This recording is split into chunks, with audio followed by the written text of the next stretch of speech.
tô desde quinta-feira sem dormir por causa de projeto. Desde fevereiro, assim. Ai, que horror. Fiquei de pijama desde sexta-feira, sem tirar o pijama. Eu não abri a janela do meu quarto. Mas é sério, eu não abri a janela do meu quarto essa semana. Meu pai também sabia. Eu também deixei condições. Filha, luz, vida, saúde? Pra que ter saúde? Saúde é luxo. Comer? Saúde é luxo. Costa. Pra que ter Pra que costa? Ai, costa. Amor, minha sogra tem 65 anos, sabe? Eu tomei remédio dela pras costas. Ai, isso é que eu tô fazendo a escada e ela não deu certo. Eu perdi o desenho inteiro. Mas estamos aí tentando. Então, uma coisa que deu muito errado foi quando a gente tava fazendo maquete. Aí eu separei todas as peças.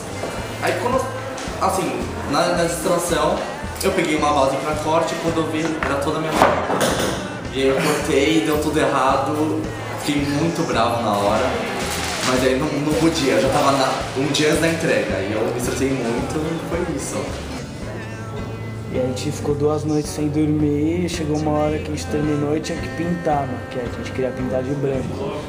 A gente não aguentava mais, tá ligado? Aí a gente pegou as peças, estavam todas cortadas, começou a pintar com o dedo mesmo, de qualquer jeito, tipo, pegava tinta, pintava de qualquer jeito. Assim ficou uma bosta, né?